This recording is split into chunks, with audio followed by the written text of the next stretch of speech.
Hi everybody and welcome once again to Ruby's Classic Cooking. And today I'm going to be making lemon icing or lemon frosting. Now last week on my show I made a lemon feather cake and today I'm going to be icing those 2 layers of lemon feather cake. Now I'm going to do them as 2 separate cakes as single layers because I'm taking it to a potluck.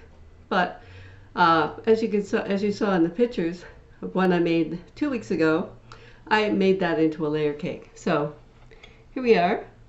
I've laid them out on plates and now we'll just mix up my frosting. Today I'm using my food processor to do that because this frosting will be ready in about 2 minutes.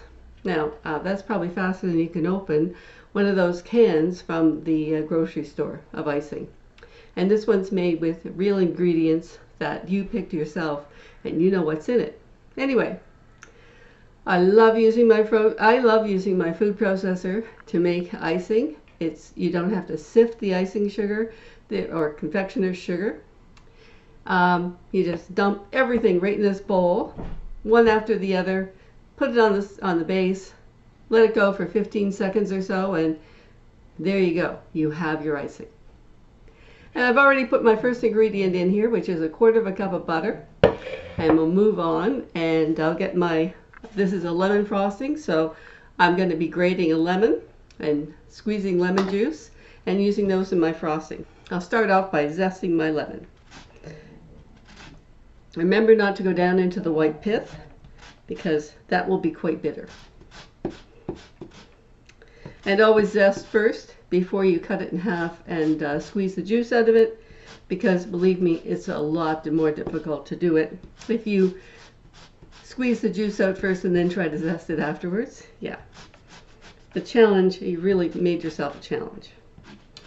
What I'm aiming for here is a teaspoon of lemon zest, and what I'll probably use is the zest off of this entire lemon. And if that turns out to be a bit more than a teaspoon, I don't mind. Just means my icing will have a bit more lemony flavor to it, that's all. Now I know you can sometimes get those really huge lemons, and like that would make a lot more than a teaspoon of lemon zest. A lot more than a teaspoon of lemon zest. You probably wouldn't want to use all of that in your icing, unless you want it to be really, really lemony. Off an average size lemon you can expect to get about a teaspoon of zest. And you can expect 2 to 3 tablespoons of juice. The average size lemon with an average amount of juice in it. Okay, into my butter I'm going to add a dash of salt, which just means just a quick sprinkle of salt from your salt shaker. Now my next ingredient is going to be 2 cups of icing sugar, or confectioner's sugar as I think it's known in the United States. What it is very finely ground up white sugar, powdered really, and then they add cornstarch to it.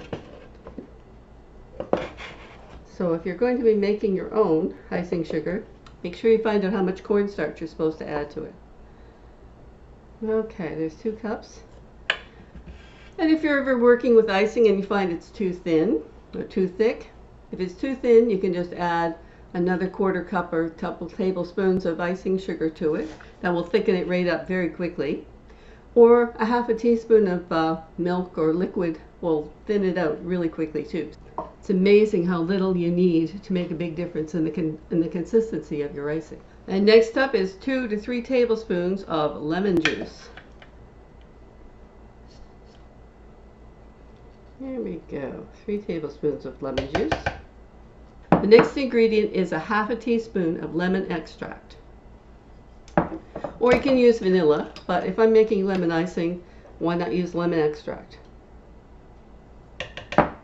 Oh, and if you want to make this a little yellower looking, you can always add 3 or 4 drops of yellow food coloring. And my final ingredient that goes in my icing is a teaspoon of grated lemon zest. And here we go, my icing. Doesn't that look wonderful? Aren't you waiting to spread that on your cake? Just give me 15 seconds with my food processor base and I'll show you what it looks like then. And there you have it, lemon frosting.